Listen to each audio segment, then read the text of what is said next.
Encuentro, enfoques y contrastes de ideas para la construcción de una ciudadanía informada, inclusiva, con justicia social y participación democrática. En Voz Alta. Muy buenas noches. Como cada semana los saludamos aquí en este espacio de diálogo activo, permanente, en donde, como siempre les decimos, la opinión más importante la tienen todas y todos ustedes, que es su espacio En Voz Alta. Y esta noche tenemos un programa muy especial, con una invitada también muy especial, y por eso le quiero pedir a Carlos y Arturo me ayuden a darle la bienvenida a Mara Echave. A Mara Echave, hoy vamos a hablar en el marco del 8M, recién pasado, el Día Internacional de la Mujer. ¿Qué ha pasado? ¿Qué avances en esta línea del tiempo de una lucha prolongada en el tiempo, ¿no? Y que pues hay muchas aristas desde donde abordar el tema. Ahorita vamos a irla desmenuzando, queremos la opinión de todas y de todos, y queremos también enfocar mucho hacia dónde debemos de avanzar en los temas feministas, hacia dónde esta lucha debe o debería estar enfocando sus esfuerzos. Así que bienvenida, Mara, a este programa. Damos la bienvenida a Carlos, Arturo. Hola. Y tu servidora. Muchas gracias, muy feliz de estar aquí con ustedes. Muchas gracias. Pues vamos a abrir este tema. Y la semana pasada apenas se conmemoraba el Día Internacional de la Mujer. Y esto ha sido la construcción de una lucha de muchas décadas, ¿no?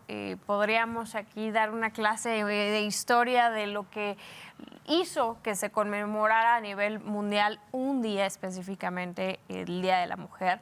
Y hay muchos datos históricos que ligan este día pues a una huelga ya derivada de un incendio en una industria de textil, en una fábrica en Nueva York. Hay otros que lo ligan más a pues los esfuerzos de las sufragistas, ¿no? De muchas mujeres alemanas, rusas, en Europa principalmente, y también en Estados Unidos, por luchar por su derecho a votar, a elegir como ciudadanas, a ser reconocidas en este derecho. Y, en fin, hay muchos acontecimientos históricos que podríamos ligar, pero creo que más allá de este enfoque histórico, me gustaría abrir, antes de darle la palabra a nuestra especialista, abrir la discusión en cómo visualizan ustedes, como varones, el que haya un día, el 8 de marzo, para conmemorar a las mujeres. ¿Y qué significa para ustedes esto? Pues mira, yo trato siempre ya de aquí en adelante, porque aparte es un tema, ser muy cuidadoso con el tema del lenguaje, ¿no? Yo sé que para nosotros ya es muy sencilla la definición, por ejemplo, de no festejar y conmemorar, pero nosotros lo vemos con los compañeros de trabajo, con la gente que convivimos, y hay una profunda desinformación. Primero, lo que significa la fecha, y sobre todo la visualización de los problemas de las mujeres. Porque visto desde este lado, parecería en algunos casos que los problemas no existen, o que si existen están sobredimensionados. Entonces, lo primero que tendríamos nosotros que aprender en estas, ¿cómo le llaman ahora?, nuevas masculinidades, sería el dominio del lenguaje. Eso es lo que yo creo que nos está costando un poquito más de trabajo. Y segundo, empezar a convivir con las conmemoraciones o con las demandas que no están siendo atendidas. Ya hablando en el término social o en el término político, me parece que los avances han sido muchos. Yo tenía una plática con algunas alumnas y decían, bueno, ¿son feministas o no son feministas?, ¿no? Digo, pues a ver, traten de explicarme la diferencia, ¿no? O sea, parecería que todas las mujeres son feministas, pero parece ser que no. Es algo que todavía no termino de entender. Entonces, quisiera cerrar mi primera parte de la participación diciendo más bien lo que venimos es a un curso de capacitación sobre lo que debe de ser, porque traemos muchas ideas preconcebidas que no nos dejan, por lo menos a nosotros, avanzar o terminar de entender el movimiento, ¿no? O si es un movimiento. Sí. Y me das pauta, Charlie, con esta idea que comentas al último. Mara, para ti el 8M significa un día, significa la cúspide o, digamos, la materialización, mejor dicho, de un movimiento social o a veces se reduce, pareciera que se reduce a una marcha, ¿no? O a una serie de actividades solamente en el marco del 8M. ¿Tú qué opinas? Bueno, a mí me parece que es muy importante que exista el 8 de marzo, así como existen los días internacionales de muchas causas, ¿no? Porque es un día en donde todos volteamos a ver y donde todos reconocemos el avance que ha habido, claro, en temas de derechos, de equidad, de temas de la mujer, pero también para reconocer y visibilizar que todavía falta muchísimo por hacer. Me parece muy bien que el 8 de marzo y que en el marco de marzo nos enfoquemos estas acciones, pero de verdad que creo que es un tema que tiene que ser diario. También, como lo decían ahorita, el feminismo. A mí cuando me preguntan, ¿eres feminista? Sí me considero feminista porque es una cuestión de derechos. Yo creo que todo mundo tiene que estar en igualdad de condiciones. Y hay mucho debate entre qué tipo de feminista eres, o yo no me considero feminista porque lo relaciono con una situación negativa. Y yo creo que antes de pensar qué tipo de feminista soy, es pensar en empatía y pensar en que todos tenemos que tener la misma condición de derechos. Y el tema de que las mujeres estemos en equidad no es un tema de marzo, es un tema de todos los días. Y cuando a mí me dicen que el feminismo es un activismo diario. A mí me gusta mucho pensar que el feminismo no es un tema de superioridad. A veces es malinterpretado de esa manera, ¿no? Como si quisiéramos las mujeres ponernos por encima de los varones. Y la realidad es que no. El feminismo es un tema de derechos humanos y ha sido una lucha constante. Yo creo, de hecho lo leía recientemente, el movimiento social más consistente, por lo menos en la historia, consistente y persistente en la historia de la humanidad. ¿Tú qué opinas? Aparte, tú como especialista en el tema del comportamiento humano, de la sociedad, ¿cómo asimilas y cómo ves tú esta lucha feminista, este movimiento? María, más que especialista, yo creo que te diría mi punto de vista como politólogo y como comunicólogo. Y creo que, por una parte, hay una serie de sentimientos encontrados en relación a la conmemoración del 8 de marzo, ¿no? Creo que es tan necesario y a la vez yo creo que también eso habla de que el mundo, la humanidad está en deuda con las mujeres del mundo a través de la historia de la humanidad. Ya lo hablábamos en tiempos anteriores. O sea, es increíble, digamos, el nivel de atraso intelectual que tenemos muchas personas, me incluyo a veces, desde el uso del lenguaje hasta también ciertos prejuicios, ¿no? En cuanto a roles y demás. Yo creo que yo diría, sí es oportuno visibilizarlo, como ya lo referían, porque hay muchos pendientes todavía con las féminas en el mundo, ¿no? De repente tenemos una visión muy localista, muy focalizada hacia Querétaro, a México, pero si nosotros nos metemos a analizar los datos en el mundo, nos habla que a nivel mundial, estaba viendo, por ejemplo, por tocar un tema, María y Charles, María, nada más así, la representación política en el mundo, fíjense nada más. En el mundo, y me brincó el dato, ¿no? Solo en 6 de 136 países, repito, en 6 de 136 países, tienen representación política en las cámaras de diputados y senadores, o cámaras bajas o cámaras altas, según el país. En 6 tienen representación 50-50. Es decir, el 4% de los países en el mundo tiene 50-50.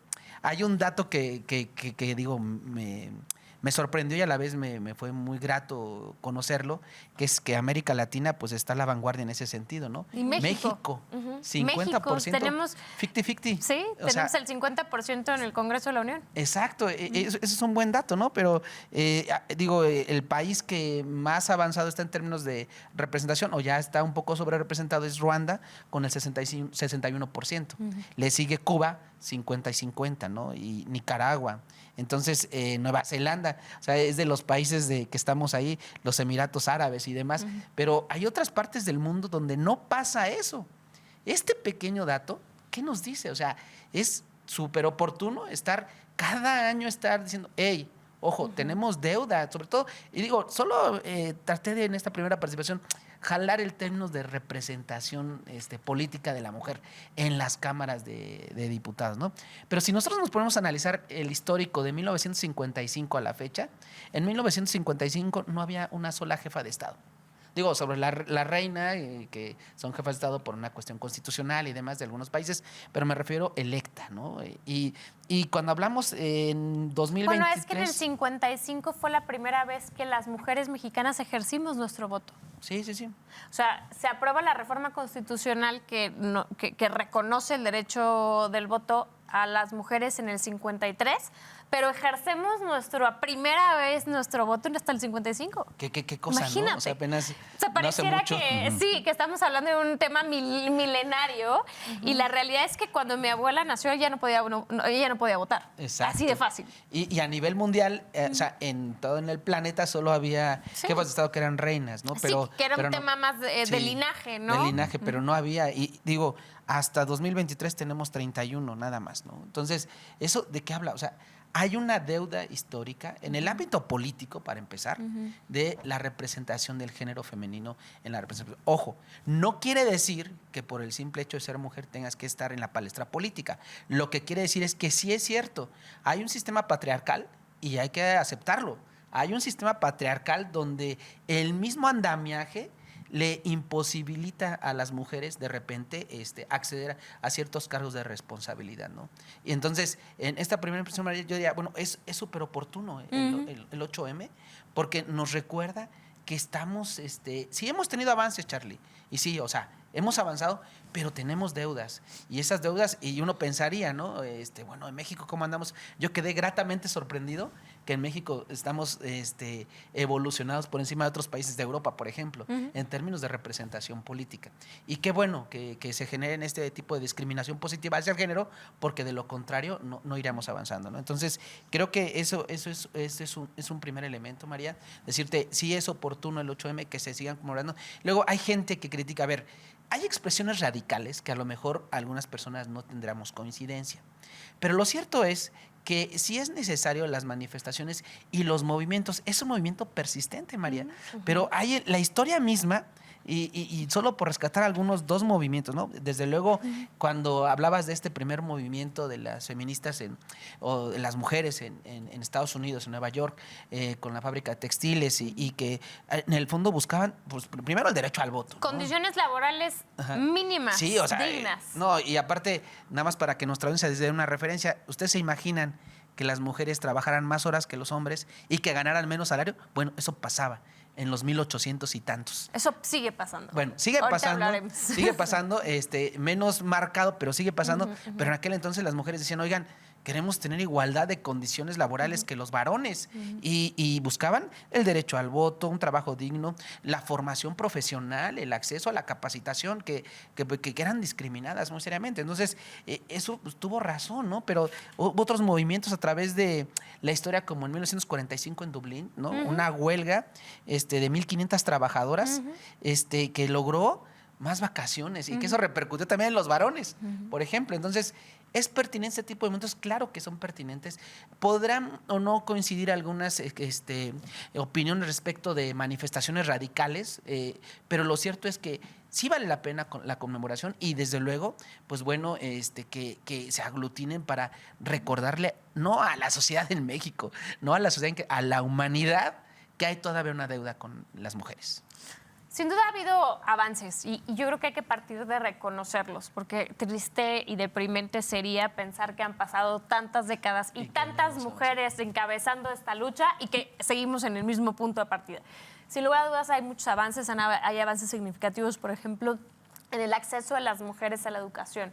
Desde el ciclo escolar 2000-2001, a nivel mundial se equilibró, digamos, el número de mujeres estudiando una carrera universitaria a los varones. E incluso hoy estamos, por ejemplo, en el caso de México, a partir del 2015, por encima de los varones. Somos un poquito más de mujeres quienes han estudiado o quienes tuvimos la oportunidad de estudiar estudios universitarios, ¿no? En eso creo que se ha avanzado. Se ha avanzado también en el tema de participación o de representación, en la participación política de las mujeres. Somos de los pocos países, y es increíble, pero efectivamente, de los pocos países que tiene, por ejemplo, su poder legislativo 50-50. O sea, 50 posiciones de mujeres, 50% posiciones de mujeres, 50% posiciones de hombres. Donde tenemos, y ahorita queremos entrar a eso, todavía un rezago considerable en la participación de las mujeres en la economía. Y ahorita me gustaría que entremos a ello, pero al final, en esta lucha, sí creo y coincido, creo que el tema es que exista un día es específicamente para visibilizar, reconocer lo que se ha avanzado, pero también plantearnos. Yo creo que ese es el análisis que tenemos que tener, plantearnos hacia dónde vamos, cuáles son los pasos a seguir. Y en este tema, me gustaría abrir la conversación, Charlie.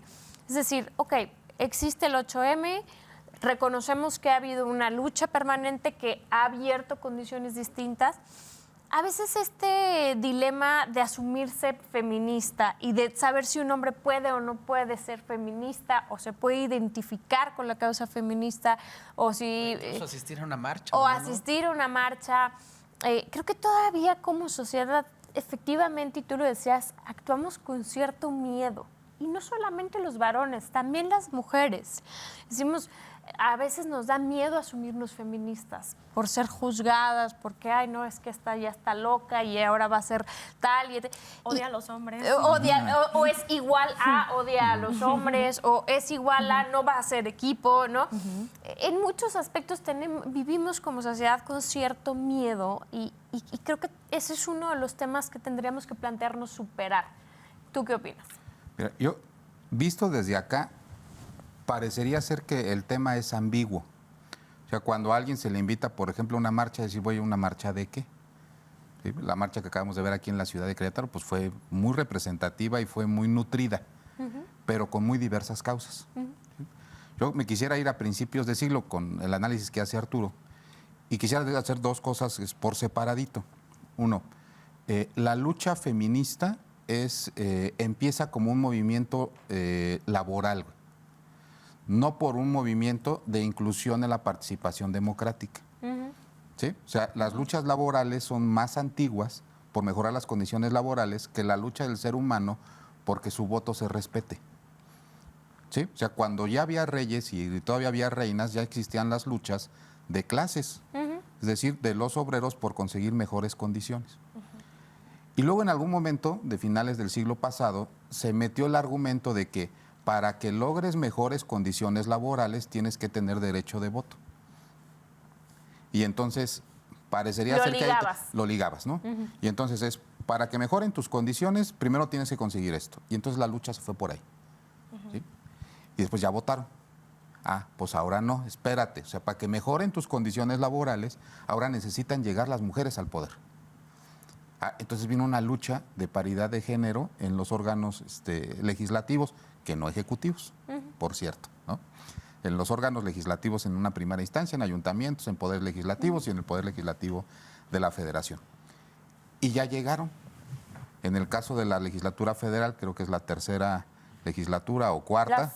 La segunda. La primera fue, de hecho, la que me tocó 2018-2021. Pero un poquito antes, a lo mejor ya tenían el 30 o el 40%. Sí, pero no el 50. Pero no el 50. Aquí la legislatura local es la tercera o cuarta legislatura que ya es la tercera. Que tiene ya la mitad. ¿Dónde están los cambios laborales? Sí, claro. O sea, entonces empieza a haber un movimiento de decepción como lo hubo con la democracia. Aquí hubo un foro en el 2013, 2014 de la Organización de Estados Americanos diciendo, le vendimos a la gente la idea de que si había democracia y su voto se respetaba, sus condiciones iban a mejorar. Y entonces parecería ser que la lucha es por la forma y no por el fondo. ¿Y hay un desencanto de la democracia? Pues sí, claro que lo hay, porque la gente ya vota, su voto se respeta y sus condiciones no mejoran. Me parece que lo mismo le está pasando al tema feminista. Ya lograron el voto o ya se logró el voto, ya se logró que tuvieran acceso a los órganos de gobierno, pero la sustancia, que fue lo más mínimo, que son los derechos laborales, siguen estancados. Por ejemplo, prácticamente todas las marchas están dirigidas, o todas las manifestaciones, a la institución llamada gobierno. ¿Sí? Pero pues, yo me imagino a los grandes empresarios viendo las marchas, el dueño de Walmart, el dueño de FEMSA, el dueño de los Oxxos, el dueño de las farmacias Guadalajara, donde hay condiciones laborales para las mujeres muy precarias. Y para los hombres también. Y para los hombres también, pero diciendo, híjole, que sigan distraídas con el tema de los órganos legislativos, de las acciones de gobierno, de las acciones afirmativas que les permitan llegar a los órganos de gobierno mientras no me toques. Entonces, me parece que ahí habría un foco nuevo para mejorar las condiciones de inclusive las mujeres que por estar trabajando no pueden ir a las marchas, ¿no? Tocas un tema que es fundamental. Justamente uno de los planteamientos hacia adelante es cómo nos organizamos mejor las mujeres. ¿Para qué?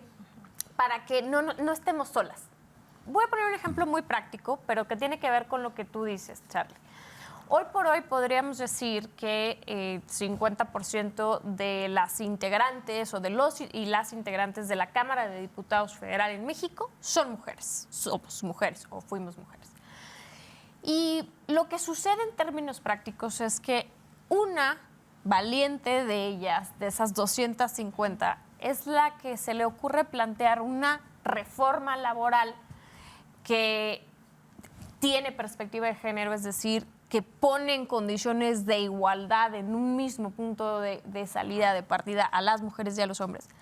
¿Y qué es lo que pasa en la realidad? Que el resto de las 249 mujeres se le quedan viendo con una cara de ¡qué valiente eres! ¿No? Y entonces la dejan sola. Y por eso no prospera esa reforma laboral a la que tú haces relación. Y lo mismo pasa en un gabinete. A veces se presume con bombo y platillo que hay gabinetes paritarios y de 14 secretarías, 7 son mujeres y 7 son varones. Pero de esas 7 secretarias, una es la que se atreve a plantear la recuperación, por ejemplo, de los servicios de cuidados, de las estancias infantiles, que eso ayuda y abona que las mujeres participemos en la vida económica, ¿no? Y las otras 6 se le quedan viendo con una cara de, estás bien loca. Y nadie se mete. Y entonces, evidentemente, no prosperan estas propuestas. De ahí es que viene una idea que surge ya como parte de este movimiento feminista, que es la creación de las colectivas. Hoy está aquí Mara, que además de ser fundadora de una plataforma de educación financiera para mujeres que ahorita nos va a platicar, ella preside la Mesa de Desarrollo Social y Económico en la colectiva 50+1 en Querétaro.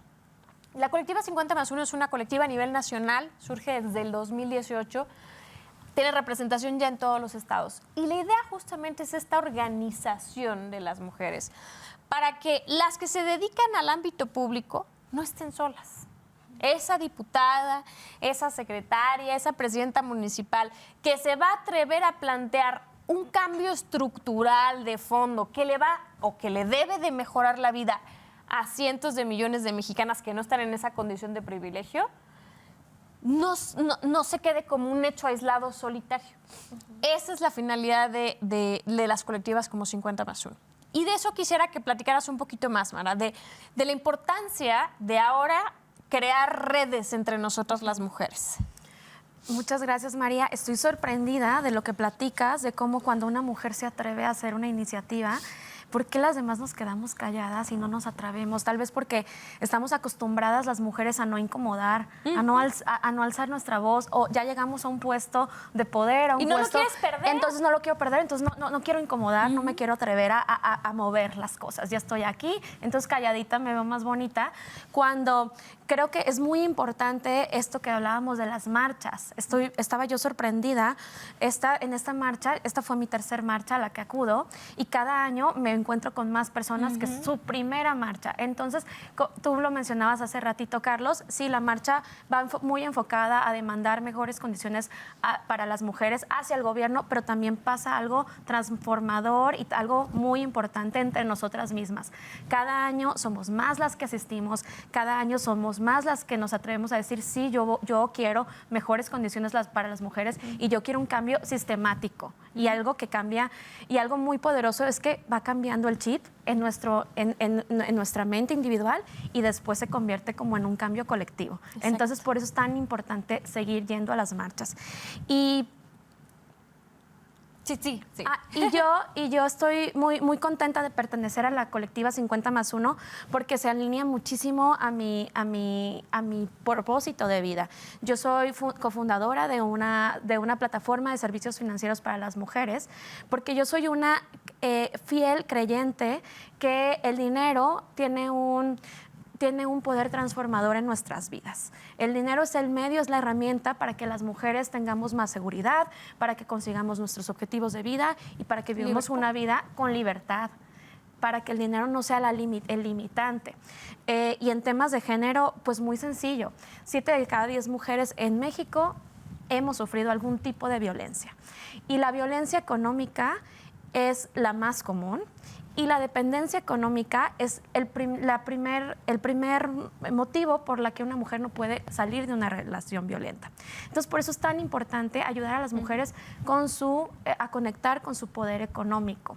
Y Mara, es que en realidad... ¿Qué es la violencia económica? Para que nuestra audiencia le quede claro. O sea, ¿cuándo hablamos de que alguien está sufriendo violencia económica? Violencia económica es cualquier tipo de control o manipulación que existe a través del dinero. El hecho de que en una situación, en una familia, no te permitan trabajar y ganar tu propio dinero, el hecho de que te limiten el uso del dinero, el hecho de que tengas que pedir permiso para utilizar tu dinero, el hecho de que tengas acceso a una cuenta de banco propia. En México solamente 4 de 10 mujeres tienen acceso a una cuenta de ahorro. O una tarjeta de crédito. Una tarjeta de crédito, solo 3 de 10 mujeres tienen acceso al crédito.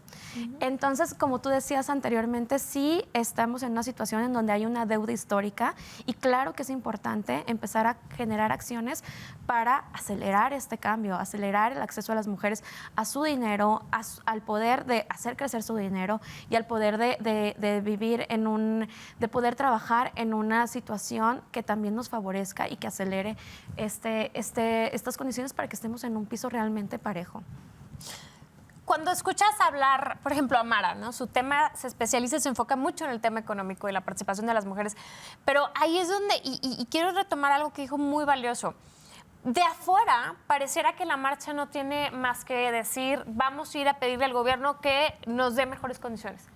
Pero lo que sucede adentro de una marcha es mágico, porque ese poder de unirnos, de tejer lazos entre nosotras, de construir redes entre nosotras, estoy convencida, el siguiente paso en esta lucha feminista. ¿Para qué? Para que los espacios que hemos conquistado, porque esa es la verdad, o sea, a pulso ha sido un tema de conquistar los espacios en cualquier ámbito, hoy realmente sean espacios de poder.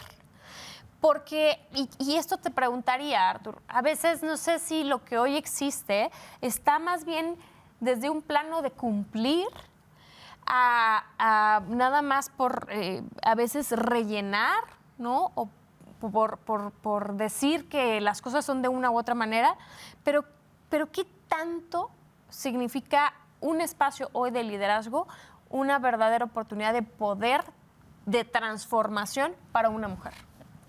Yo creo que desde luego que hay toda una ola de moda que las instituciones y algunos actores políticos están aprovechando para ponerse ese manto del feminismo, ¿no? Y hay que reconocerlo, el feminismo ha tenido usos políticos y desde luego que más que cambiar concretamente condiciones de que mejoren la equidad de género, pues a veces solamente son banderas políticas. Yo conozco gente que sí tiene claridad y que sí tiene, digamos, insertada la idea de buscar mejores condiciones de género.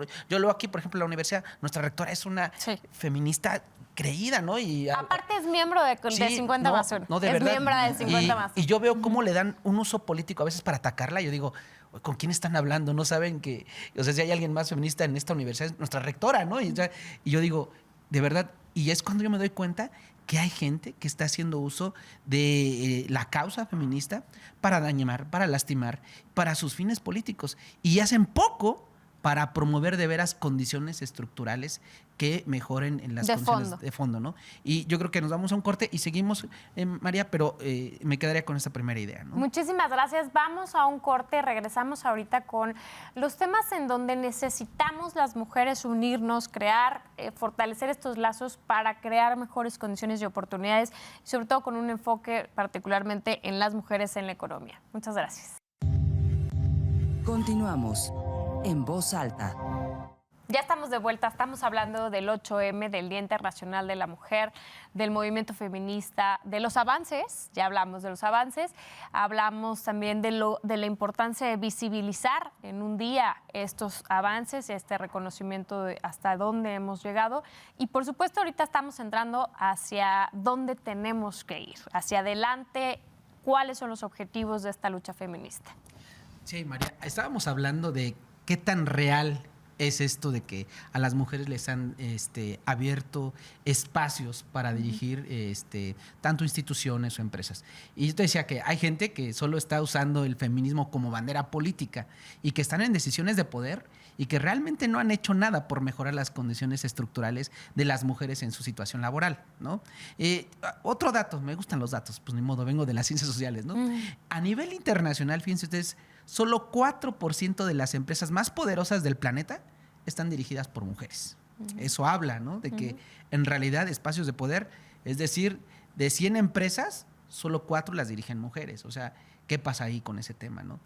Otro tema, ¿no? En los gabinetes, ¿no? Y déjate, digo, perdón que te interrumpa, Artur, pero también hasta de facto, porque una cosa es que el espacio esté ocupado por una mujer y otra muy distinta es que en realidad tenga un poder completo, ¿no? O sea, pongo el testimonio, otra compañera de la colectiva, ella dirige un instituto político en el Estado, pero digamos que tiene al lado una sombra de otro, digamos, de un varón y nadie, o sea, me dice, es que es como si yo no existiera. Todo el mundo se refiere a él y van y buscan a él y si lo invitan a entrevistas va a él, cuando la que dirige el partido soy yo, ¿no? Y entonces es un poco no solamente en el papel, y era lo que me quería referir, no solamente es en la estructura organizacional cuántos espacios son ocupados por las mujeres, sino en términos reales cómo ejercemos ese poder. Lo que pasa es que, María, pues estamos en una sociedad patriarcal. O sea, la verdad, creo que las prácticas culturales que tenemos en varias partes del mundo, pues han dejado este sistema de usos y costumbres y que desde luego hay que abatir, ¿no? Claro. Y que tendremos que intentar por transformar esta parte cultural desde que somos infantes, ¿no? Yo, de verdad, que a mí el ser testigo en mi vida de estas transformaciones, hasta en el uso del lenguaje, a veces choco, ¿no? A veces hasta me deprimo con ciertas cosas que digo, oiga, solo dije esto y ya estoy siendo estigmatizado, pero qué bueno que me están reeducando, ¿no? En otro tiempo a lo mejor no pasaba, ¿no? A mis abuelos se les hacía lo más común el lenguaje de Pedro Infante, de Jorge Negrete, ¿no? Hoy en día me da gusto, y te lo digo, que en mi clase un día una alumna me dijo, usted tiene un uso del lenguaje muy machista, ¿no? Yo no me percataba, porque pues crecí igual, ¿no? Con estas películas tal vez, pero en realidad qué bueno que está pasando, y eso habla del sistema de prácticas culturales, María, y yo creo que eso tendría que ver entrándole también a reeducarnos desde infantes en relación a una igualdad de género. Yo veo estas nuevas generaciones han evolucionado muchísimo en ese tema de no estigmatizar, por ejemplo, a las personas por su preferencia de género y demás. Y yo creo que vamos hacia allá, pero hace falta desde el Estado, en el caso de México, por ejemplo, intervenir en los planes de estudio. No es porque todos tengamos que ser todes, pero sí es porque todos tengamos que ser más tolerantes en ciertas cosas, ¿no? Y en este caso de género y de la mujer, me parece que bueno, tendríamos que empezar desde esa raíz, ¿no? Dejando un poquito a un lado la responsabilidad que tiene el Estado, también creo que en este proceso de deconstrucción el papel de la familia es fundamental. y tengo el gusto de conocer a tu hija, Charlie, y sé que es una mujer joven que simpatiza con las causas feministas, que se identifica y que participa.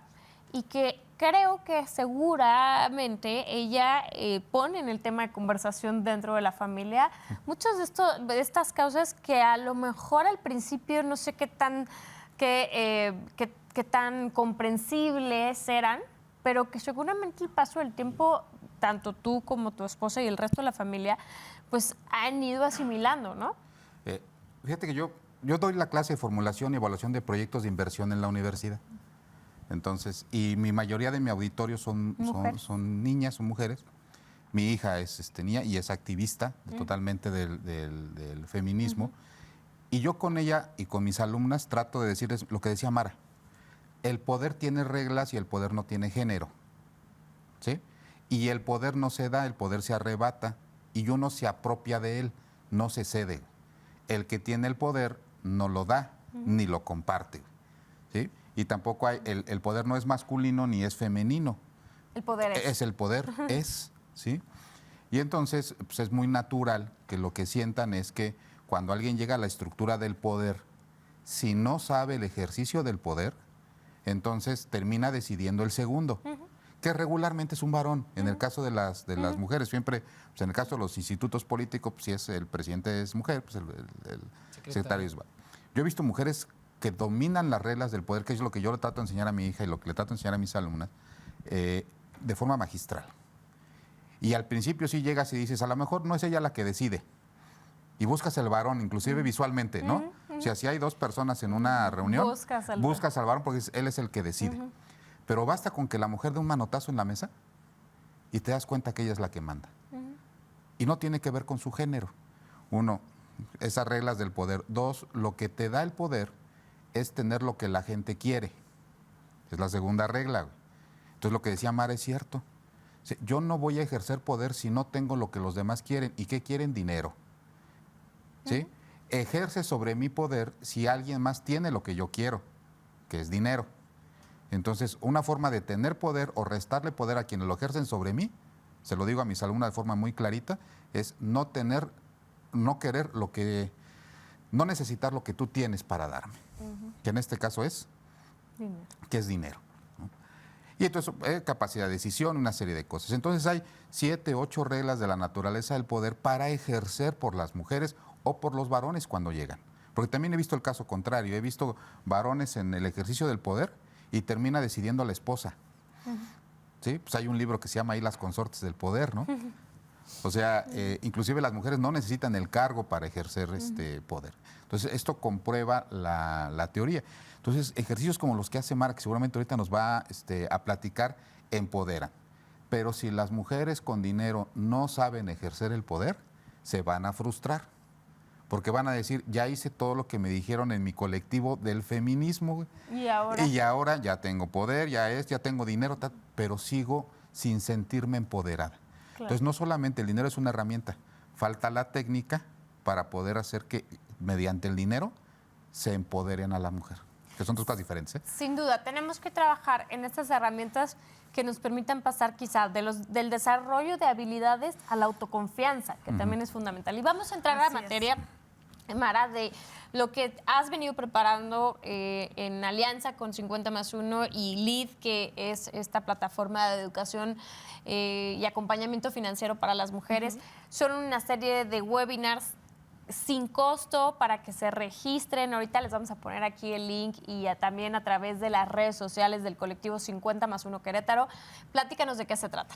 Bueno, como bien lo mencionaba Carlos, sí, las mujeres estamos muy desconectadas de nuestro poder económico y financiero por distintos motivos. Uno de los principales es nuestra crianza y las creencias con las que crecemos sobre el dinero, ¿no? Entonces, algo que hacemos desde LEAD es empoderar las finanzas de las mujeres y creemos que lo tenemos que hacer desde el fondo. Primero, conectar con nuestra confianza para después aprender de dinero, de educación financiera y después adoptar los productos y las herramientas que nos ayuden a conseguir nuestros objetivos de vida. Esa es la manera que nosotros creemos en las que realmente empoderamos nuestra economía y nuestras finanzas. Y para este mes de marzo nosotros quisimos preparar una serie de talleres justamente que van hacia esto. El primero que tenemos es conectando con nuestro poder económico, con nuestro poder financiero y con nuestro dinero. ¿Qué vamos a aprender aquí? Cómo estamos las mujeres y cómo nos comportamos con nuestro dinero, cómo cambiar nuestras creencias y cómo empezar a utilizar nuestro dinero y conectar nuestra confianza para que este nos ayude a que realicemos nuestros propósitos de vida. Ahí vamos a ver muchos temas desde la confianza hasta herramientas financieras y de educación financieras. Pues es como tú lo decías, es completamente gratuito. Lo tenemos este jueves 16 de marzo a las 8 de la noche. ¿Quién va a ser la ponente de este Aquí webinar? la ponente es, discúlpame, no lo tengo claro en este momento, Ok, no te pero preocupes. es una de nuestras expertas financieras con las que estamos colaborando desde el Lead Academy. El segundo que tenemos es uno que me emociona muchísimo y que me encanta, que se llama Hackea el síndrome de la impostora. Este es el miércoles 22 de marzo y mira que este es un tema muy importante para las mujeres. El síndrome del impostor es algo que sí nos pasa a mujeres y hombres, pero está comprobado que en mayor medida nos pasa a nosotras. Yo apenas lo acabo de escuchar hace recientemente, ¿eh? Yo lo acabo de escuchar hace un minuto.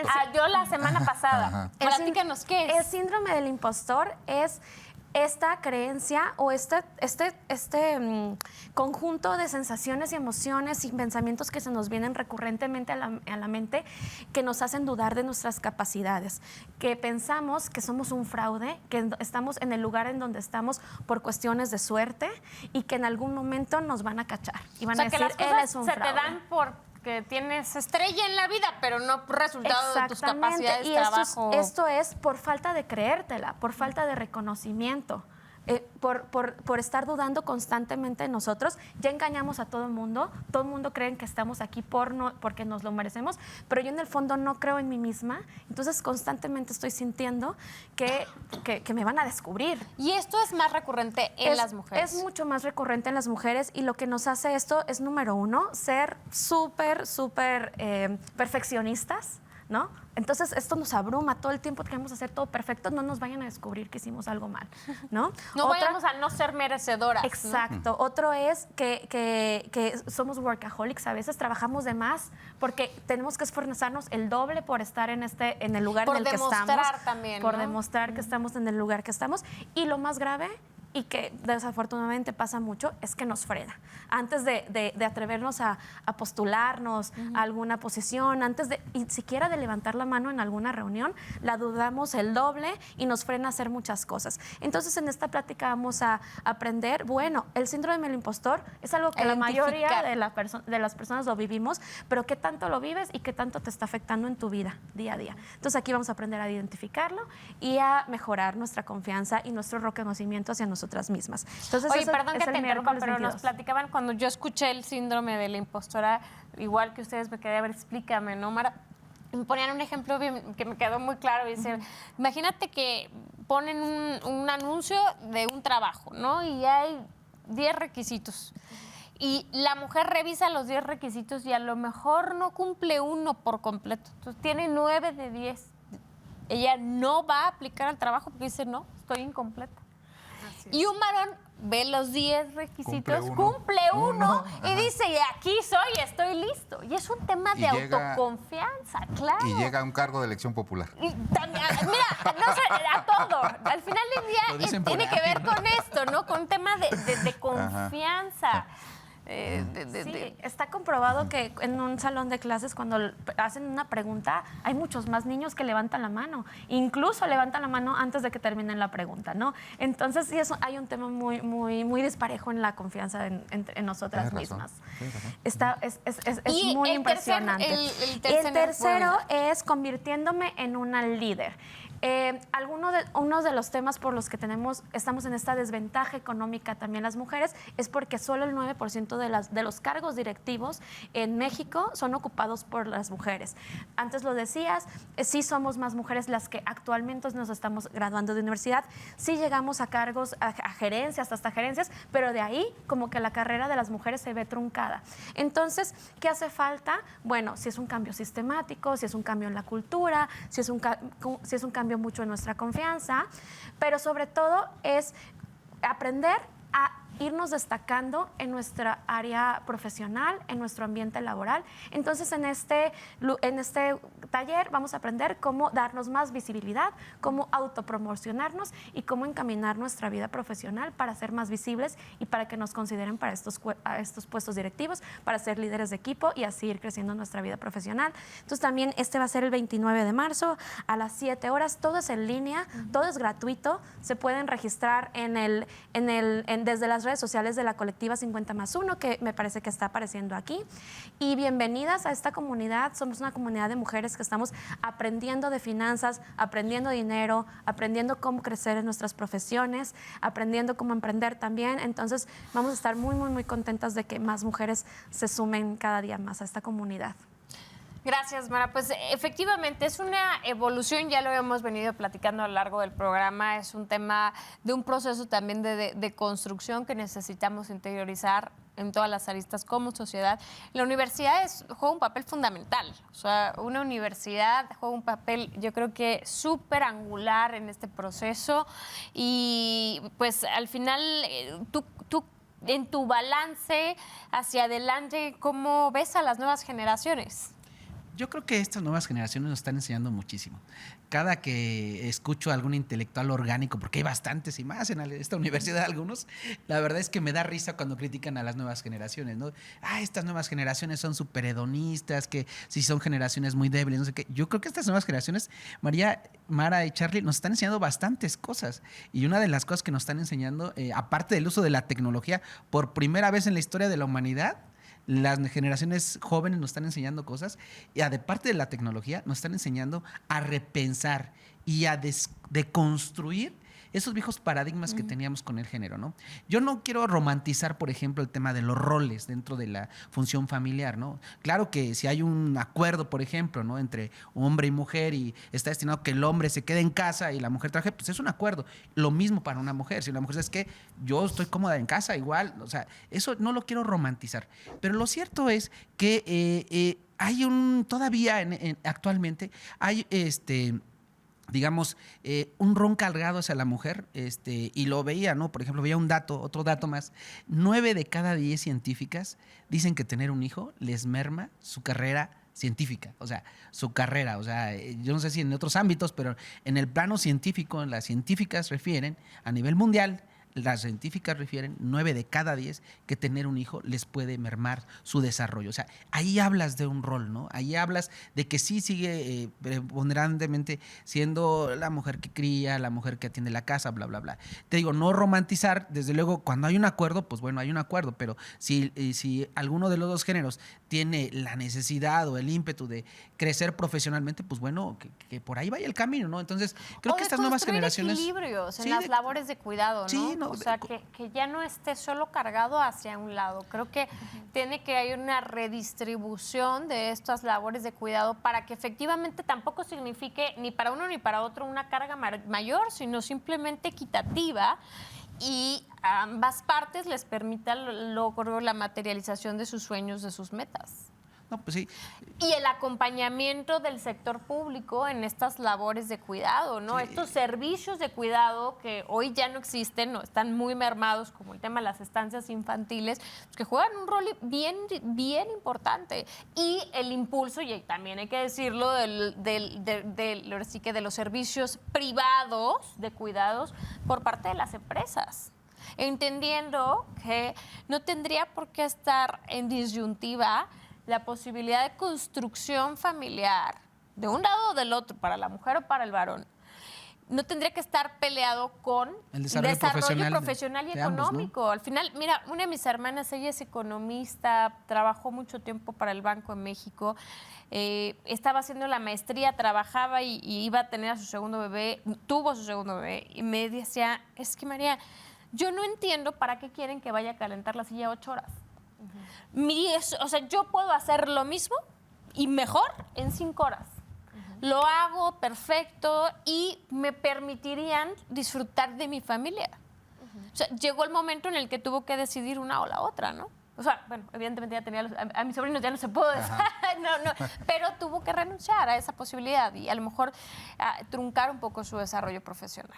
Yo creo que tiene que ver con los acuerdos en el núcleo familiar, María. O sea, te digo, más allá del romanticismo que puede representar esto, yo creo que sí tiene que ver con los acuerdos que se puedan generar al interior de la familia, pero también las condiciones que ofrece el mismo Estado en términos legales, o sea, las leyes, cómo estamos en esta parte, ¿no? Para que podamos también, por ejemplo, es un hecho que una fémina pues tiene que lactar, ¿no? Entonces, también otra cuestión que tiene que ver con las costumbres, poco a poco creo que ya es de lo más común, las estancias infantiles que tienen una parte para lactancia, o sea, hay muchas cosas que podemos ir avanzando y no quisiera ahondar más, pero tenemos todavía mucho que avanzar. Yo sé que siempre a veces me toca poner el acento en la parte más, digamos, más triste de las cosas con los números, María, pero la intención es que no nos quedemos ahí, sigamos avanzando. Sí hemos avanzado, pero tenemos deudas. Yo cierro con un dato que es muy triste, pero que daba la ONU, ¿no? 200 millones de mujeres han sufrido mutilación genital. O sea, 200 millones a este momento de la pareciera increíble, o sea, es ¿no? increíble. De 8 mil millones de seres humanos, 200 millones son bastantes mujeres que, digo, con una, ya eso pasa en África, en algunas otras partes del mundo, pero es inaceptable, ¿no? Pareciera que estamos hablando de un problema ancestral y que ya no sucede, pero hoy sucede. Y hoy siguen sucediendo muchas realidades que nos lastiman. Y déjenme decir que no solamente lastiman a las mujeres, no solo nos duelen a nosotras, nos duelen como sociedad. Y por consiguiente también repercute, ¿no?, en las nuevas generaciones y colateralmente, pues de manera integral en toda la sociedad. Y por eso el llamado en este 8M pasado, 2023, para todas las mujeres es ¿qué sigue hacia adelante? ¿No? O sea, no tenemos que enfocarnos solamente en el pasado ni pensar en lo que hoy se ha logrado, sino es en nuestra participación desde tu casa, desde tu trabajo, desde la escuela, desde el lugar en el que puedas incidir. ¿Tú qué huellita vas a dejar? ¿Por qué? Porque al final de cuentas, hoy nosotras recordamos y agradecemos y reconocemos a todas las que nos antecedieron y gracias a ellas hoy tenemos un punto de partida distinto, ¿no?, por esos avances. Pero ¿y nosotras qué estamos dejando a las que vengan para adelante? Ojalá en 10, 15, 20, 50 años volteen y digan, esa generación de mujeres también aportaron algo en esta línea del tiempo, en esta lucha prolongada en el tiempo. Y por eso pedirles pues que desde cualquier espacio busquen construir lazos de confianza entre las mujeres, redes de protección entre las mujeres. Y más adelante, pues esperamos seguirles compartiendo información a través de este espacio en voz alta, de que nos permitan también a través de las colectivas y las organizaciones no gubernamentales, de las organizaciones de la sociedad civil, desde donde realmente podemos hacer un gran cambio, pues invitarlas a participar. Muchísimas gracias. Gracias, Artur, Charly, Mara, gracias por acompañarnos en este programa. Gracias. Muy buenas noches.